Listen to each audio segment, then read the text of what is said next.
আসসালামু আলাইকুম প্রিয় শিক্ষার্থীবৃন্দ। আজকের অনলাইন ক্লাসে তোমাদের সকলকে আমি স্বাগত জানাচ্ছি।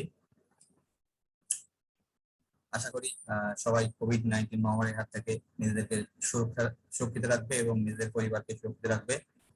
যেহেতু কলেজ অলরেডি খুলে দিয়েছে, তোমরা সবাই প্রতিদিন কলেজে যে ক্লাসগুলো আছে সেগুলো করবে ঠিকঠাক। আমার ক্লাসটা আমি অনলাইনে কন্ট্যাক্ট করবো যে সপ্তাহে যে কদিন আছে মোটামুটি। আজকে আমরা দেখি আজকে আমাদের টপিক কি আছে। আজকে আমরা পড়বো 6 নম্বর চ্যাপ্টার, প্রোগ্রামিং এসেনশিয়ালের 6 নম্বর chapter, decision making. Decision making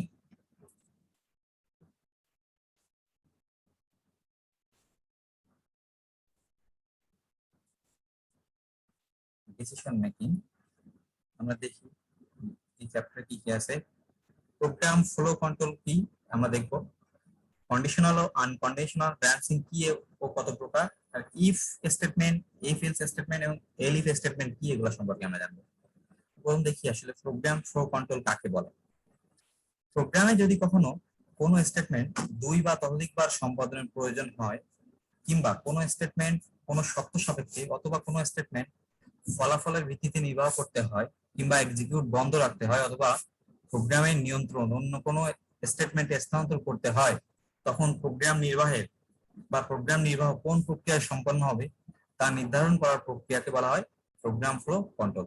এক কথায় প্রোগ্রামটা কোন নিয়মে সম্পাদন হবে বা কোন শর্তে সম্পাদন হবে, এই শর্ত বা এই এক্সিকিউশনের যে প্রক্রিয়া, সেই প্রক্রিয়াটা কোন নিয়মে সম্পন্ন করা হবে বা কোন নিয়ম নির্ধারণ করে এই প্রোগ্রাম এক্সিকিউশনটা করা হবে, সেই প্রক্রিয়াটাকে বলা হয় প্রোগ্রাম ফ্লো কন্ট্রোল।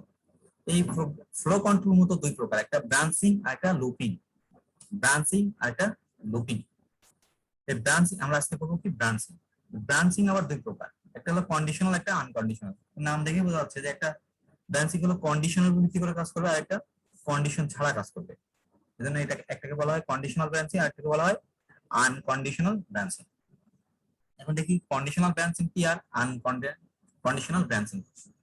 যখন কোনো প্রোগ্রাম কন্ডিশনাল স্টেটমেন্টের প্রভাবে নির্বাহ হয়, তখন তাকে কন্ডিশনাল ব্রাঞ্চিং ফ্লো বলে।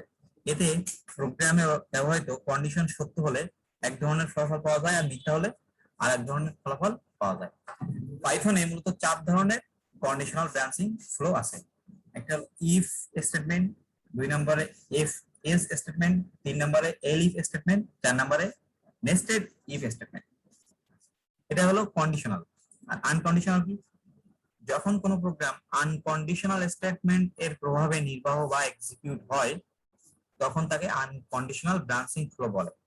এতে প্রোগ্রামের কোনো অংশ বারবার আবর্তিত হতে থাকে কিংবা নির্দিষ্ট কোনো স্টেটমেন্টে জাম্প করে। এখন আমরা দেখি কন্ডিশনাল ব্রাঞ্চিং এর প্রথমটা, ইফ স্টেটমেন্ট। ইফ প্রোগ্রামে শর্ত সাপেক্ষে কোনো স্টেটমেন্ট সম্পাদনের জন্য ইফ স্টেটমেন্ট ব্যবহৃত হয়। ইফ স্টেটমেন্টের ক্ষেত্রে যখনই কোনো কন্ডিশন সত্য হবে, তখন কেবল আউটপুট সমূহ রান করবে। তার মানে যদি সত্য হয় তাহলে আউটপুট রান করবে। যেমন আমি যদি বলি a সমান 30, b সমান 20, তাহলে ইফ, যেহেতু ইফ স্টেটমেন্ট, তাহলে if a greater than b, তাহলে এর মান 30, b এর মান 20। তাহলে আমি বলতেছি যে a b চেয়ে বড় কিনা। যদি a b চেয়ে বড় হয় তাহলে আউটপুট আসবে print a is greater than b, আর যদি a b চেয়ে ছোট হয় তাহলে কিন্তু আউটপুট আসবে না। কারণ কি, এখানে বলা আছে যদি সত্য হয় তাহলে আউটপুট আসবে, মিথ্যা হলে আউটপুট আসবে না। আমরা একটা প্রোগ্রাম করি দেখি। আমরা আজকে প্রোগ্রাম দেখবো সাথে সাথে যে আসলে কিভাবে আমরা একটা প্রোগ্রাম তোমার হলো যে একটা স্টেটমেন্টকে রান করাতে পারি। দেখি আমি এখান থেকে এটুকু তুলে নেই।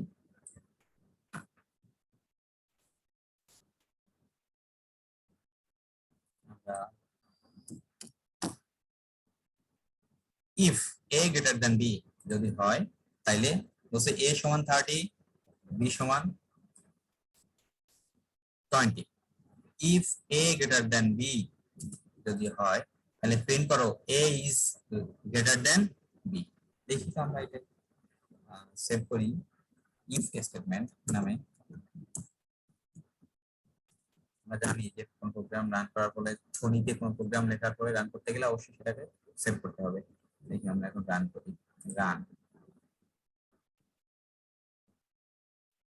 বলছে বলছে ইনকারেক্ট সিনট্যাক্স না, a greater than b, sorry এখানে হবে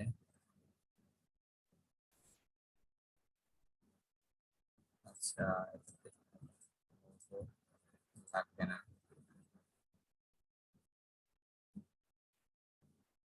ব্যাপার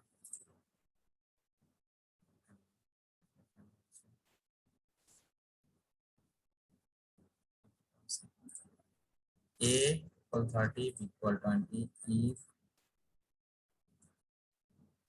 a greater than b,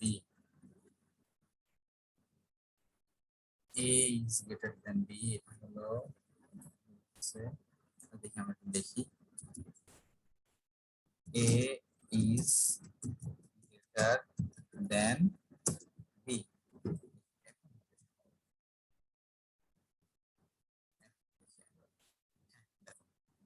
দেখো কি বলছে a is greater than b, দেখা যায় এখানে a is greater than b।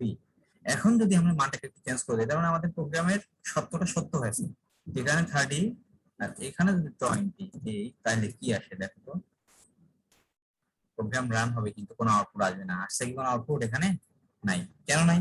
বলা আছে যে ইফ স্টেটমেন্টে শুধুমাত্র যদি প্রোগ্রামে সত্য সত্য হয় তাইলে আউটপুট আসবে, আর সত্য না হলে আউটপুট আসবে না। এটা বোঝা গেল ঘটনা কি? এখন এখানে যদি আমরা যদি এরকম যে a লেস দ্যান b, মানে a সে b বড়, তাহলে এখানে দিতাম b গ্রেটার দ্যান a, তখন কিন্তু এখানে আউটপুট আসতো।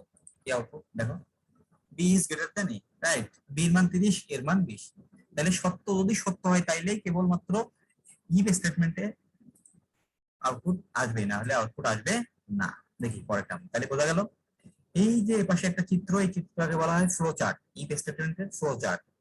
আর এখানে আছে দেখো লেখা সিনট্যাক্স, এটা হলো ইফ স্টেটমেন্টের syntax, if condition colon statement, if condition colon statement. দেখো তোমরা আমি এখানে ফোনিতে লিখেছি কিন্তু ইফ কন্ডিশন, কন্ডিশনের পরে একটা কোলন, তারপরে স্টেটমেন্ট, এটাকে বলা হয় একটা স্টেটমেন্ট, আমরা জানি সবাই।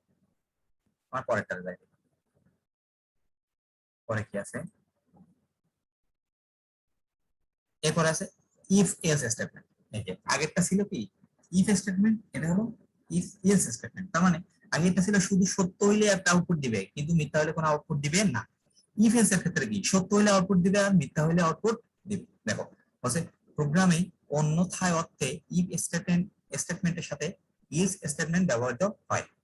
ইফ স্টেটমেন্টের ক্ষেত্রে যখনই কোনো কন্ডিশন সত্য হবে তখন কেবল আউটপুট সমূহ রান করবে, যখনই সত্য হবে ইফ এর ক্ষেত্রে যখনই সত্য হয় তখনই আউটপুট রান করে। সত্য সাপেক্ষে কোনো কাজ সম্পাদনের জন্য এটি ব্যবহৃত হয়। প্রোগ্রামে যদি কন্ডিশন সত্য হয় তাহলে এর আওতাভুক্ত স্টেটমেন্ট সমূহ রান হয়, আর মিথ্যা হলে পরবর্তী স্টেটমেন্ট সমূহ রান হয়। এটা হলো if else statement, if else statement. ঠিক আছে, এর দেখো সিনট্যাক্সটা কি, if condition statement else statement. আর ফ্লো চার্টটা কি বলছে, কন্ডিশন বাম পাশে আছে ফলস, যদি ফলস হয় তাহলে একটা স্টেটমেন্ট রান করবে, আর যদি ট্রু হয় তাহলে একটা স্টেটমেন্ট রান করবে। মূল কথা যে ইফ এলস স্টেটমেন্টের ক্ষেত্রে কাজ করবে কিভাবে, কন্ডিশন সত্য হলে একরকম আউটপুট দেখাবে, মিথ্যা হলে আরেক রকম আউটপুট দেখাবে। তা আমরা দেখি ইফ এলস স্টেটমেন্টের একটা প্রোগ্রাম দেখি। আমরা ইভেন অর্ডার একটা প্রোগ্রাম দেখবো সবাই। দেখো যে আমরা এখানে এন নামক একটা নাম্বার নিয়েছি, এন ইনপুট একটা নাম্বার নিয়েছি এন, এটার মানে আমরা সবাই জানি এন একটা ভেরিয়েবল, ইকুয়াল ডান পাশে যেটা আছে মান সেটাকে বাম পাশে রাখবো, ডান পাশে কোনো মান নাই আছে কি, সেই মানটা আমরা কিবোর্ড থেকে ইনপুট নিব। এই জন্য বলছি ইন্টিজার টাইপের একটা ভ্যালু দাও, ইনপুট কোথায়, প্লিজ ইন্টারের নাম কোথা থেকে, স্ক্রিন থেকে আমরা দেখবো। ইফ এন মডুলাস 2 ইকুয়াল 0, তার মানে দুপাশে সমান। একটা ইকুয়াল মানে কি বলছি, অ্যাসাইনমেন্ট অপারেটর, তার মানে বাম পাশের ভেরিয়েবলের ডান পাশের মানটা ইনিশিয়ালাইজ হয় বা রাখা হয়। আর দুটা ইকুয়াল মানে হলো দুপাশে সমান। তার মানে এন মডুলাস 2 যদি 0 হয় আর ডান পাশে 0 হয় তাইলে প্রোগ্রামটা সত্য হবে, যদি না হয় তাইলে সত্য কিন্তু হবে না। তাহলে কি বলছে, যে if n modulus 2 equal 0 print this the number is even, যদি না হয় তাহলে the number is odd। আমরা দেখি একটা, আমরা দিলাম 12, 12 জোড় সংখ্যা আমরা সবাই জানি। আমরা আবার একটু প্রিন্ট করি 13, 13 কিন্তু বেজোড় সংখ্যা, সেটা আমরা জানি। এখন এই প্রোগ্রামটা কিভাবে রান করে আমরা একটু দেখব, ডিবাগ করে কিভাবে দেখি। প্রথমে দেখি আমরা এক নাম্বার দিলাম, এখানে 13 নাম্বার দেওয়ার পরে কিন্তু এখানে চলে আসছে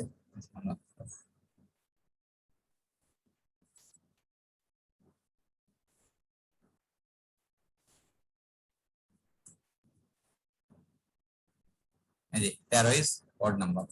আমরা আরেকটু দেখি স্টেপ, এবার দেখি এই দেখো, এটা হলো স্টেপ ইনটু দিয়ে প্রতিবার তুমি প্রতিটা এক্সিকিউশন কিভাবে হচ্ছে এটা দেখায়।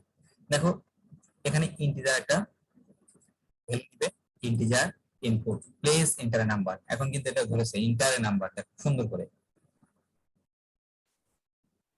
এবার কি বলছে ইনপুট, এই যে আমাকে বলছে নাম্বার দাও, আমি নাম্বার দিলাম 25, এখানে নাম্বার পাইলো কত 25, তাহলে এখন n এর মান কত 25। এবার আসো এই যে n সমান 25, এবার এই ব্লকে আসছে, এই ব্লকে এসে প্রথম কি করবে n মডুলাস 2, n মডুলাস 2। দেখো এখন আসছে n মডুলাস 2 তে n এর মান কত 25 ছিল আমার কাছে, 25 মডুলাস 2, 25 রে যদি মডুলাস করি, মডুলাস মানে কত ভাগ শেষ, 25 রে যদি আমি 2 দিয়ে ভাগ করি তাহলে 12 জন্য 24, এক ভাগ শেষ থাকে। দেখো 1, 1 আর 0 কি সমান, সমান না, তাহলে কি মিথ্যা কন্ডিশন।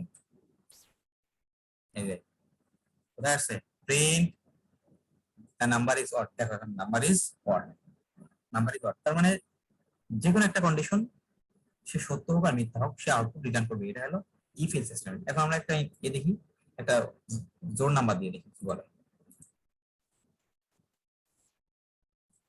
এখানে দিলাম 50, 50 দিয়ে দেখি, 50-এর 2 দিয়ে যদি ভাগ করি তাহলে ভাগশেষ থাকে কত 0, 0 0 কি হয়ে গেল ইকুয়াল, 0 0 হয়ে গেল কি ইকুয়াল, এই যে ট্রু, 0 0 ইকুয়াল মানে কি ট্রু। আর ট্রু হইলে কি প্রথমটা ইফ এর মধ্যে যেটা সেটা, আর ফলস হইলে এলস এর মধ্যে আছে যেটা সেটা আউট প্রিন্ট হবে। দেখো এই যে প্রিন্ট, এই লাইনটা প্রিন্ট হবে ট্রু হইলে the number is even, এই দেখো নিচে the number is কি even, নাম্বার ইজ কি ইভেন। তাহলে বোঝা গেল যে কিভাবে এটা কাজ করবে। তাহলে এটা হলো ইফ এলস স্টেটমেন্টের সম্পর্কিত একটা প্রোগ্রাম, যেখানে কন্ডিশন সত্য হলেও একটা কাজ করবে, আবার মিথ্যা হলেও একটা কাজ করবে। এবার আসো এখানে একটা উদাহরণ দেওয়া আছে, আমরা অলরেডি উদাহরণটা দেখে ফেলেছি। এখন আমরা দেখি এলিফ স্টেটমেন্ট। এলিফ স্টেটমেন্ট, এলিফ স্টেটমেন্ট কি আমরা একটু আগে এলিফ স্টেটমেন্ট কি আমরা জানি যে এলিফ স্টেটমেন্টের সংক্ষিপ্ত হলো এলস ইফ এর সংক্ষিপ্ত রূপ হলো এলিফ। যখন একই কন্ডিশন বারবার চেক করার প্রয়োজন হয় তখন এলিফ স্টেটমেন্ট ব্যবহার করা হয়। প্রোগ্রাম একাধিক ইফ স্টেটমেন্টের বিকল্প হিসেবে এলিফ ব্যবহার করে। তার মানে যদি কোনো প্রোগ্রামে একাধিকবার ইফ স্টেটমেন্টের দরকার হয় সেক্ষেত্রে আমাকে এলিফ ব্যবহার করতে হয়। যেমন একটা উদাহরণ বলি, যদি কোনো তোমরা ভালোভাবে জানো যে গ্রেডিং সিস্টেম যেটা, তোমরা মনে করো যে একদম 70 মার্ক পেয়েছো, তাহলে 70 মার্কটাকে গ্রেডিং এ রূপান্তর করতে গেলে আমাকে একটা প্রোগ্রাম লিখতে হবে। তাহলে প্রোগ্রাম লিখতে গেলে প্রোগ্রামে তত কন্ডিশন আছে, মানে যতগুলো গ্রেড আছে ততগুলো কন্ডিশন লিখতে হবে। তার মানে 80 তে প্লাস, তাহলে ইফ এ মনে করো মার্কসটা আছে এ নামে একটা ভেরিয়েবলের মধ্যে, এ সমান আছে কত 70, তাহলে আমরা প্রথমে লিখবো if A greater than equal 80 then print A plus. If A greater than equal 70 print a. If a greater than equal 60 print b. If a greater than equal 50 print c. If a greater than equal 40 print d, আর less than 40 মানে কি fail. তাহলে আমি কতবার 5 বার বা 6 বার আমাকে condition if লিখতে হবে। এই প্রতিবার আমি ইফ না লিখে এটাকে আমি একবার ইফ লিখবো, পরে প্রতিবারই আমি এলিফ এর মধ্যে আসবো, প্রতিবার কি করবো এলিফ এর মধ্যে, আর লাস্টে এলস দেবো। দেখো এখানে দেয়া আছে খুব সুন্দর করে if conditional condition 1 statement, elif condition 2 statements, elif condition 3 statement dot dot dot elif condition n statement. তার মানে n সংখ্যক কন্ডিশন, তোমার যতগুলো কন্ডিশন দরকার তুমি ততগুলো কন্ডিশন নিয়ে এখানে কাজ করতে পারবা, মানে যতবার তোমার ইফ দরকার হবে তুমি ততটা ইফ নিয়ে এখানে কাজ করতে পারবা। এখানে ফ্লো চার্টটা দেখো যে টেস্ট এক্সপ্রেশন অফ ইফ, যদি ট্রু হয় তাহলে একদিকে চলে যাবে, ট্রু হইলে একদিকে চলে যাবে, ফলস হইলে আবার একটা টেস্ট করবে, না হলে আরেকটা টেস্ট করবে। তার মানে তুমি মনে করো একটা মার্কস দিয়েছো, একটা মার্কস দিয়েছো 60, তাহলে সে প্রথমে 80তে চেক করবে তার মার্কসটা 80-র মধ্যে আছে কিনা, না থাকলে সে পরেরটা যাবে, না থাকলে সে পরেরটা যাবে। এইভাবে দায়িত্ব দিতে শেষে যদি তোমার মার্কসটা 40 নিচে থাকে তাহলে যে সে কি করবে, ফেল দেখাবে, সে যে কি করবে, ফেল দেখাবে। তা আমরা একটা উদাহরণ দেখি, আমরা তিনটি সংখ্যার মধ্যে যোগফলটাকে এফএলস এর মধ্যে দেখি, তিনটি যোগ করলাম, তিনটি সংখ্যার মধ্যে বৃহত্তম সংখ্যা। দেখো আমি বুঝতে পারতেছি যে এখানে ইফ 3 বার ব্যবহার হচ্ছে, একাধিকবার ব্যবহার হচ্ছে। আমি বলছিলাম প্রথমে যে ইফ যদি একাধিকবার প্রোগ্রামের মধ্যে ব্যবহার করা হয় তাহলে সেটাকে আমরা কি বলবো, যে সেটাকে আমরা এলিফ এর মধ্যে বা এলসিফ এর মধ্যে নিব, তাই না? সেক্ষেত্রে দেখো আমরা এখানে নাম্বার নিলাম 3টা, number 1, number 2, number 3, number 1, number 2, number 3, 3টা নাম্বার আমরা ইনপুট নিব কিবোর্ড থেকে। তার মানে আমরা প্রোগ্রাম এক্সিকিউশনের সময় নাম্বারটা ইনপুট দিব। এখন আমরা যদি চাই যে 3টা সংখ্যার মধ্যে বৃহত্তম সংখ্যা কি করে নির্ণয় করা যায়, সেই সংখ্যাটা সেই প্রোগ্রামটা আমরা এই এলিফ স্টেটমেন্টের মাধ্যমে দেখব। তো দেখি প্রথমে বলছে কি number 1 greater than number 2 and number 1 greater than number 3। তার মানে নাম্বার 1 যদি নাম্বার 2 এবং নাম্বার 3 চেয়ে বড় হয় তাহলে বুঝতে পারবো যে আমরা নাম্বার 1টা হলো বড় সংখ্যা। এবার বলছি আবারও চেক করতে হবে নাম্বার 2 কে নাম্বার 2 নাম্বার 1 এবং নাম্বার 3 চেয়ে বড় কিনা সেটা চেক করতে হবে। তাহলে এখানে কিন্তু আবার ইফ আসছে, এই ইফটাকে দূর করার জন্য আমরা কি করছি, এলিফ লিখছি। দেখো এখানে লেখা আছে এলিফ, কি লেখা আছে, এলিফ। তার মানে ইফ কিন্তু আছে সাথে, সাথে কি এলসটাকে এলিফ করে নিছি। তাহলে যখন আমি একাধিকবার চেক করতেছি, প্রথম চেক করলাম নাম্বার 1 নাম্বার 2 এবং নাম্বার 3 চেয়ে বড় কিনা, এখন আবারও আমাকে চেক করতে বলতেছে নাম্বার 2 নাম্বার 1 এবং 3 চেয়ে বড় কিনা, তখনই আমি কি ব্যবহার করছি, এলিফ ব্যবহার করছি। যদি আমার আরো নাম্বার থাকতো তাহলে কিন্তু আমি আরো ব্যবহার করতাম এলিফ। দেখি আর শেষে কি বলছি, এলস থাকবে। যতক্ষণ যতগুলো কন্ডিশন আছে তাতে একবার কম চেক করে লাস্টেরটা, কারণ কি আমরা জানি যে 3বার যদি চেক করতে হয় তাহলে 2বার চেক করার পরে অটোমেটিক্যালি 3 নম্বরটা পাওয়া যায়, তাই না? দেখি আমরা এই প্রোগ্রামটা কিভাবে রান হয়। আমরা দেখি আগে একবার রান করে দেখি যে আসলে নাম্বারটা কিভাবে কাজ করে। আমাকে নাম্বার চাচ্ছে 10, 20, 30, এই যে 30 বড় নাম্বার। এটা কিভাবে কাজ করে আমরা দেখব।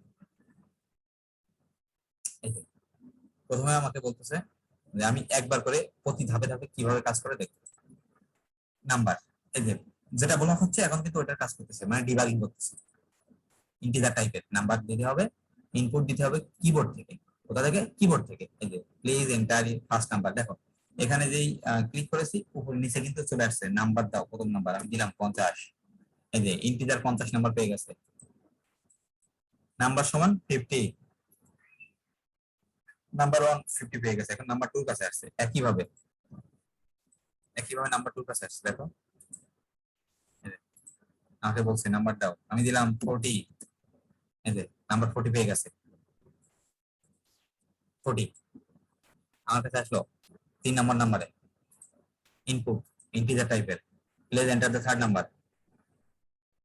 এরকম নিচে থার্ড নাম্বার আমি দিলাম 70, 70 এই যে ইন্টিজার 70। নাম্বার 3 মধ্যে আছে কত, 70। তাহলে 1 নম্বর নাম্বারে আছে 50, 2 নম্বরে 40, 3 নম্বরে 70। দেখি আমরা এখন এই ব্লকে যাই, কন্ডিশন ব্লকে, ব্রাঞ্চিং ব্লকে। If number 1 greater than number 2, number 1 কত ছিল 50, নাম্বার 2 কত ছিল 40, ঠিক আছে? তাহলে নাম্বার 1 নাম্বার 2 সে বড়, সত্য, ট্রু। পরের ব্লকে গেল and A, number 1 greater than কত, নাম্বার 3, কি হলো 70, দেখি ফলস। আমার এই কন্ডিশনে কি বলা আছে, এন্ড, এন্ড মানে কি এবং, তার মানে দুপাশেরটা সত্য হতে হবে, তাইলে কি হবে, সে সত্য হবে। এখন কি এটা কি সত্য হবে, না, ফলস। কারণ কি দুপাশেরটা সত্য হয়নি, তাহলে সে কি করবে, এই ইপে তার আউটপুট পায়নি, সে পরের ইপে চলে যাবে, পরের ব্লকে চলে যাবে। এখন সে আবার দেখি number 2 greater number 1, 40 greater than 50, 40 কি আসলে 50 এর চেয়ে বড়? কোনোদিনও না। তাহলে সে আর পরেরটা কিন্তু চেক করবে না, করবে কি না, ফলস হয়ে গেছে। ফলস যখন হয়েছে, একটা যখন ফলস হয়েছে তখন আরেকটা চেক করার কোনো প্রয়োজন নাই, কারণ কি বলা আছে এন্ড। আর এন্ড মানে কি, দুপাশেরটাই সত্য, ওর হইলে বাম পাশেরটা ডান পাশেরটা যে কোনো একটা সত্য হইলে সে আউটপুটটা সত্য করতো বা এক্সিকিউশন ট্রু আসতো। কিন্তু এখানে যেহেতু এন্ড দেয়া আছে, তার মানে এন্ড মানে গুণ, ওয়ান এর সাথে ওয়ান গুণ করলে ওয়ান হয়, কিন্তু ওয়ান এর সাথে জিরো গুণ করলে কি হয়, জিরো হয়।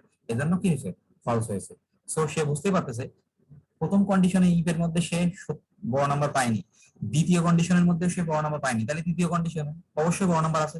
তাহলে লার্জেস্ট নাম্বার 3, নাম্বার 3 কত, 70, বোঝাই যাচ্ছে 70 নাম্বার কি বলে যে বড় সংখ্যা। সে কি করবে এখন, print the largest number is 70, দেখো ইজ 70, আউটপুট আসতেছে এই যে নিচে দেখো, দ্য লার্জেস্ট নাম্বার ইজ 70।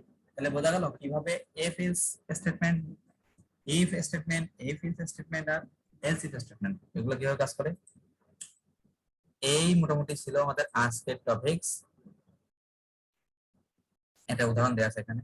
এখন এই টপিক সম্পর্কে যদি কারোর কোনো কোশ্চেন থাকে তাহলে তোমরা কোশ্চেন করতে পারো।